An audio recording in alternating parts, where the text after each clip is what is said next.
ഇപ്പോഴും ചേട്ടൻ നേരത്തെ ചെയ്ത സീരിയൽസ് ഒക്കെ സെലിബ്രേറ്റ് ചെയ്യുന്നുണ്ട്, ട്രോൾസ് വരുന്നുണ്ട് ഇഷ്ടം പോലെ.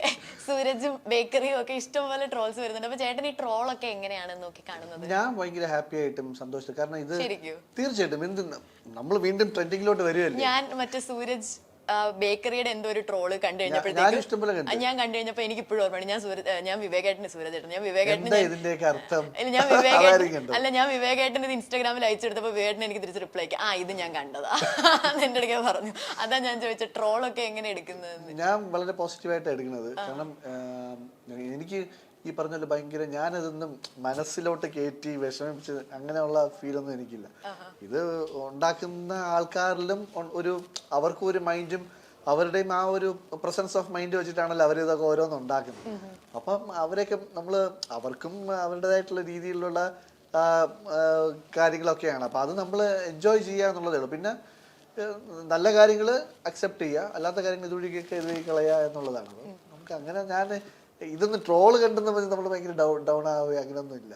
പരസ്പരത്തിന്റെ ക്ലൈമാക്സ് ചെയ്യുന്ന സമയത്ത് ചേട്ടൻ അറിഞ്ഞോ, അതായത് ഇത്രയും വർഷങ്ങൾക്ക് ശേഷവും അതെടുത്ത് ട്രോൾ ചെയ്യപ്പെടും? അതൊരിക്കലും പ്രശ്നം. ഞാൻ വേറൊരു സംഭവം എന്ന് വെച്ച് കഴിഞ്ഞാൽ, പരസ്പരം ചെയ്തുകൊണ്ടിരുന്ന സമയത്ത് നമ്മുടെ സാജൻ ചേട്ടൻ പറഞ്ഞു ഏകദേശം ക്ലൈമാക്സിലൊക്കെ എത്തി. അപ്പോൾ സാജൻ ചേട്ടൻ എന്നോട് പറഞ്ഞൊരു കാര്യമുണ്ട്. നമ്മൾ ഒരു സീരിയൽ ആക്ടർ ഉള്ള ലൈഫ് എന്ന് വെച്ച് കഴിഞ്ഞാൽ, നമ്മളിപ്പോൾ ഒരു സീരിയൽ ചെയ്തുകൊണ്ടിരിക്കുകയാണെങ്കിൽ നമ്മൾ ഭയങ്കര ഈ ഫീൽഡിൽ ഇന്നായിരിക്കും. അത് നമുക്ക് എവിടെ പോയി നല്ല അക്സെപ്റ്റൻസ് ഉണ്ടാവും, ഓഡിയൻസ് നമുക്ക് അത്രയും ഫോളോവേഴ്സ് ഉണ്ടാവും, ഭയങ്കര ഈ പറഞ്ഞ പോലെ നമ്മൾ ഒരു ഫാൻ ഫോളോയിങ് ബേസ് എന്ന് പറഞ്ഞാൽ നമുക്ക് ഭയങ്കര ഹൈ ആയിരിക്കും. പക്ഷെ നമ്മൾ ആ സീരിയൽ കഴിഞ്ഞു, നമ്മളിപ്പോൾ ഒരു 1 year ഒക്കെ ആകുമ്പോഴത്തേക്കും പിന്നെ നമ്മൾ വേറെ വർക്കൊന്നും ചെയ്യണില്ല എന്നുണ്ടെങ്കിൽ പയ്യെ അത് ഫെയ്ഡ് ആവും. പിന്നെ നമ്മൾ റോഡിൽ കൂടെയൊക്കെ നടന്ന് പോകുമ്പോഴത്തേക്കും അത് മുമ്പ് ഒരു സീരിയൽ ചെയ്ത സീരിയൽ നടനാണ് അങ്ങനെ ഒരു ഇതിലോട്ട് പോകും. അല്ലാണ്ട് നമ്മൾ ആരും വന്ന് ഫോട്ടോ എടുക്കാനോ അല്ലെങ്കിൽ ഷേക്ക് ഹാൻഡ് തരാനോ ചിരിച്ച് സംസാരിക്കാനോ ഒന്നും ആരും നിൽക്കില്ല. കണ്ട് ജസ്റ്റ് ചിരിച്ച് അങ്ങ് പോകും എന്നുള്ളതല്ലാണ്ട് അത് മുമ്പ് ഒരു സീരിയൽ ചെയ്തിട്ടുള്ള ഒരു വ്യക്തിയാണെന്നുള്ള രീതിയിൽ ആൾക്കാർ റെക്കഗ്നൈസ് ചെയ്യുള്ളൂ. പക്ഷെ എനിക്ക് ഈ പരസ്പരം കൊണ്ട് എനിക്ക് നേരെ ഓപ്പോസിറ്റ്. ഞാൻ സാഹചര്യം പറഞ്ഞാൽ എനിക്കിപ്പോഴും എൻ്റെ മനസ്സിലുണ്ട്. പക്ഷെ അത് നേരെ ജസ്റ്റ് ഓപ്പോസിറ്റാണ് ഇപ്പം നടന്നുകൊണ്ടിരിക്കുന്നത്. കാരണം ഇത്രയും കഴിഞ്ഞിട്ട് ഇത്രയും വർഷമായിട്ടും ആൾക്കാരുടെ എല്ലാവരുടെയും മനസ്സിൽ ഇപ്പോഴും ആ ഒരു സീരിയലും ആ കഥാപാത്രങ്ങളും നിറഞ്ഞു നിൽക്കുന്നു എന്ന് അറിയുമ്പോഴത്തേക്കും ശരിക്കും പറഞ്ഞാൽ വിശ്വസിക്കാൻ പറ്റാത്തത്ര സന്തോഷമുണ്ട്. കാരണം നമ്മളാരും, ഞാൻ ഈ സാഹചര്യം പറഞ്ഞ ശരിക്കും വാസ്തവമാണത്.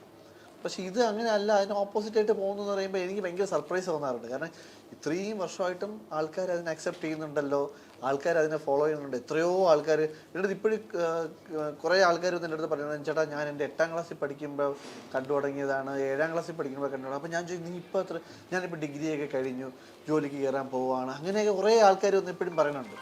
അപ്പോൾ അതൊക്കെ മനസ്സിൽ ഭയങ്കര ഹാപ്പിനെസ് തരുന്ന ഒരു ഫീലും സംഭവങ്ങൾ. അപ്പം ഇപ്പോഴും ഞാൻ ഇപ്പം വിചാരിക്കുന്നു നമ്മളപ്പോൾ ഇപ്പോഴും ഈ പറഞ്ഞ ലൈവായിട്ട് നമ്മളിപ്പോഴും ഫീൽഡിലുണ്ട്, ആൾക്കാരുടെ ഇടയിലുണ്ട് എന്നുള്ളത് മനസ്സിലാക്കുന്നതിൽ ഒത്തിരി സന്തോഷം. ഒരു ശരിക്കും പറഞ്ഞ ഒരു വരം കിട്ടിയ പോലെയാണ് പരസ്പരം സീരിയൽ വഴി. ശരിക്കും ഈ മധുര നൊമ്പരക്കാറ്റില് ഒരു റൊമാൻറ്റിക് ഹീറോ ആണല്ലോ, ഒരു ചെറിയൊരു പോർഷൻ, അതായത് കുറച്ച് നാളിപ്പം കഥ മാറി പോകുന്നുണ്ട്. അപ്പൊ ഈ റൊമാൻറ്റിക് വേഷങ്ങളൊക്കെ വരുമ്പോൾ ചേട്ടൻ എങ്ങനെയാണ് അത് കൺസീവ് ചെയ്യുന്നത്?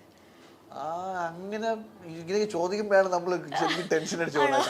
അയ്യോ അങ്ങനെ ഞാൻ എങ്ങനെ കൺസീവ് ചെയ്യും?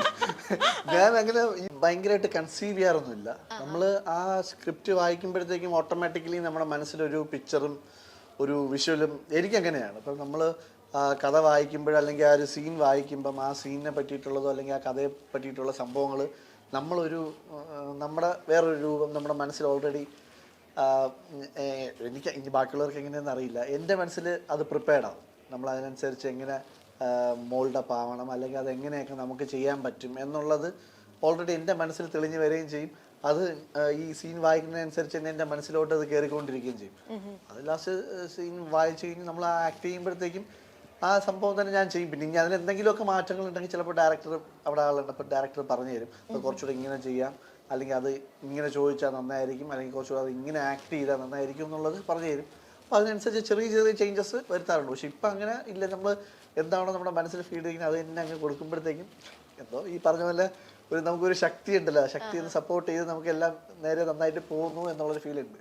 അതുപോലെ ചേട്ടൻ ഇൻസ്റ്റഗ്രാമിൽ ചില സമയത്ത് ചില നെഗറ്റീവ് കമന്റ്സിനൊക്കെ ചേട്ടൻ റെസ്പോണ്ട് ചെയ്ത് നമ്മൾ കാണാറുണ്ട്. കമന്റ്സിന്റെ താഴെ തിരിച്ച് ഭയങ്കര തഗ് റിപ്ലൈ ഒക്കെ കൊടുക്കാറുണ്ട്. അത് ഈ പറഞ്ഞ ചില നമുക്ക് എന്താ പറയുക, നമുക്ക് തീർത്തും അക്സെപ്റ്റ് ചെയ്യാൻ പറ്റാത്ത രീതിയിൽ ചില കമന്റ്സ് ഒക്കെ ചിലത് വരുമ്പോഴത്തേക്കും അതിന് നമ്മൾ കറക്റ്റ് അനുയോജ്യമായിട്ടുള്ള മറുപടിയിൽ കൊടുത്ത് ഞാൻ ഇപ്പൊ പക്ഷെ അതൊന്നും ചെയ്യാറില്ല. കാരണം ഇപ്പൊ ഒത്തിരി സംഭവങ്ങൾ വരുന്നുണ്ട്. പിന്നെ അതിന്റെ അകത്ത് തന്നെ അടി അങ്ങോട്ടും ഇങ്ങോട്ടും കമന്റ് ഇട്ട് ചേട്ടന്റെ പേരിൽ അങ്ങോട്ടും ഇങ്ങോട്ടും പറഞ്ഞ് നമ്മൾ അറിയാതെ അതിന്റെ അകത്ത് വേറെ രീതിയിൽ കുറെ സംഭവങ്ങൾ അതിന്റെ അകത്ത് അങ്ങനെയൊക്കെ നടക്കുന്നുണ്ട്. പിന്നെ അതുകൊണ്ട് ഞാനിപ്പോ അങ്ങനെ ശ്രദ്ധിക്കാറില്ല. മുമ്പ് ഇപ്പൊ ഞാൻ അതുകൊണ്ട് അവർക്ക് വിട്ടുകൊടുത്തു, അവര് തമ്മി തല്ലിക്കോട്ടെ. ഞാനിപ്പോ കമന്റ് ഇങ്ങനെയുള്ള കമന്റ്സ് നെഗറ്റീവ് കാണുമ്പോഴത്തേക്ക് ഞാൻ ഇത് ഞാൻ റിപ്ലൈ ചെയ്യണോ വേണ്ട, അത് വേറെ ആൾക്കാർ അതിൻ്റെതായ രീതിയിൽ പൊക്കോളും.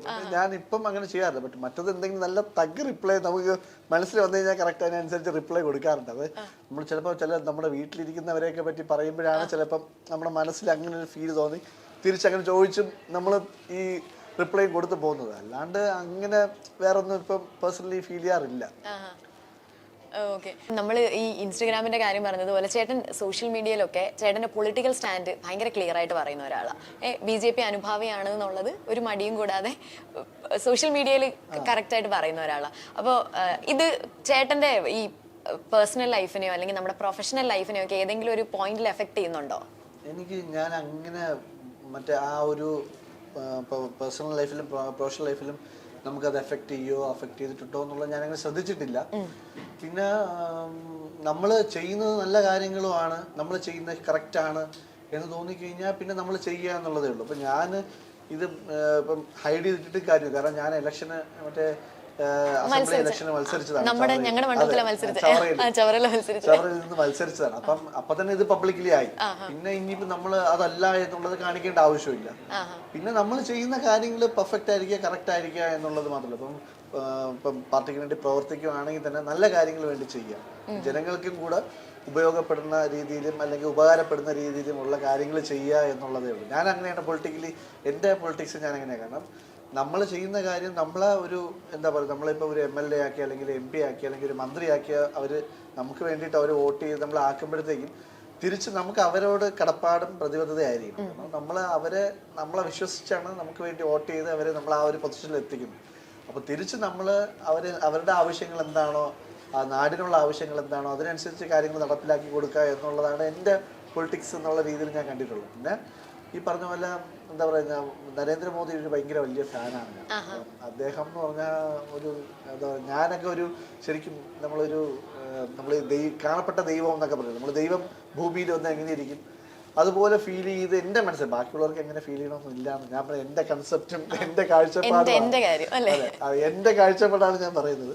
ഞാൻ അങ്ങനെ കണ്ട് ഫീൽ ചെയ്യുന്നൊരു വ്യക്തിയാണ്. അപ്പം അദ്ദേഹത്തിൻ്റെ ഓരോ കാര്യങ്ങളും അദ്ദേഹം ചെയ്യുന്ന കാര്യങ്ങളും പിന്നെ അദ്ദേഹത്തിൻ്റെ ലൈഫ് കാര്യങ്ങൾ ഇതൊക്കെ വെച്ചിട്ട് നമുക്ക് ഭയങ്കരമായിട്ട് മനസ്സിൽ ഉൾക്കൊണ്ട് നമ്മൾ ഈ ഒരു ഇതിലേക്ക് ജോയിൻ ചെയ്തതാണ്. പിന്നെ ഈ പറഞ്ഞ പോലെ എന്താ പറയുക, നമുക്ക് അനാവശ്യമായിട്ടുള്ള ഒരു കാര്യങ്ങളും അദ്ദേഹം ചെയ്യുന്നില്ല.